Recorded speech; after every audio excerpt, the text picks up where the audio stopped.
wanted to talk about. The third one is once again still using this Project Asher, but at this point we wanted to shift across from looking at buildings to start thinking about infrastructure.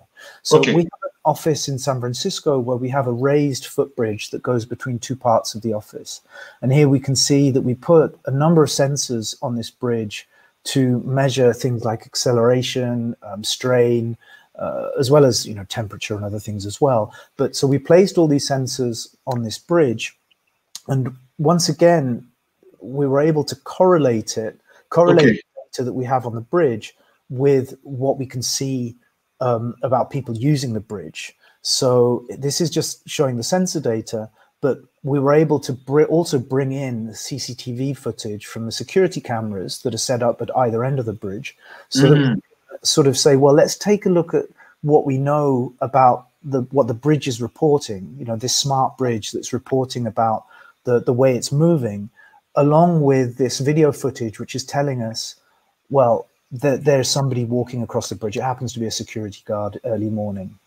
So here we're looking at another time period, and we're able to really match the accelerometer data along with the individual footsteps of people walking along the bridge to really start to make these correlations. So this was really a proof of concept that we wanted to put in place, because we have another project that I'll talk about in a minute. But this was something that we needed to do. But we also needed to make sure that we weren't sharing video footage of people, because for this project, there's a lot of sensitivity around it. So we started to work on different approaches for extracting positional information from the people walking across the bridge, but without them being identifiable. So we started to use some computer vision techniques that allowed us to pull out skeleton data from video footage, so that we could then start to make use of that. And this is for a conference that we did in Las Vegas some years ago, where we tried the same technique. So what we then could do is to map this sense. Well, first of all, we need to put it in 3D, but then we can map the skeleton data back into the virtual environment, so that we could see people essentially walking across the bridge virtually. Now, the reason that we did this is for a project that's about to be launched in the Netherlands, which is the world's first robotically 3D printed steel bridge. So this is a 3D printed bridge. The original vision was that there'd be robots printing their way across a canal in the Netherlands. But in reality, of course, you can't just have welding robots, printing their way across a bridge. It just wouldn't have worked. So the vision shifted to be a bit more focused on being inside a warehouse where we'd still have robots.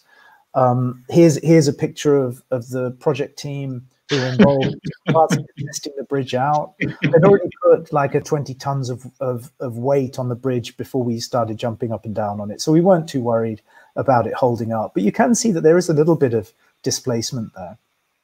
So this bridge has essentially been welded by robots. So it's brand new construction material. Nobody really knows how it's going to perform when it's in midwinter and it's really cold, when it's in midsummer, when it's really warm, when you have lots of people walking across the bridge.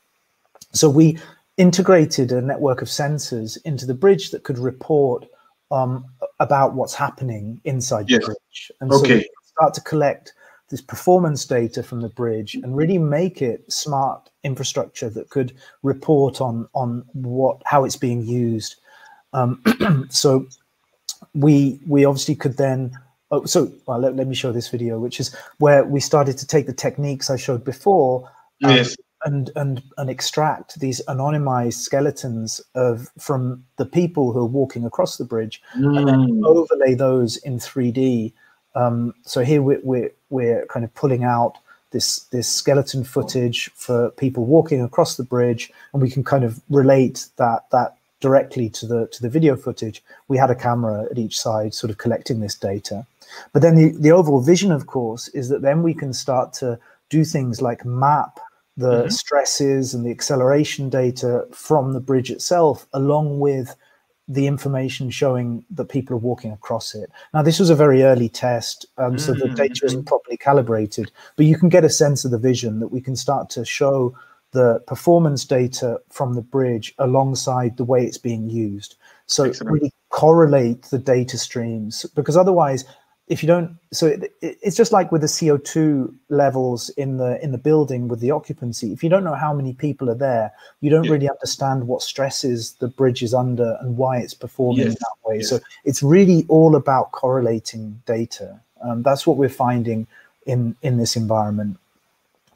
So I will say that you know, since I've been working on this project, we moved it from being a desktop application to being completely browser-based. So all the examples that I've shown you today are working inside the browser, and we're using a platform called Forge to build that. And I'll talk a little bit about that later on, and just how to get started with Forge.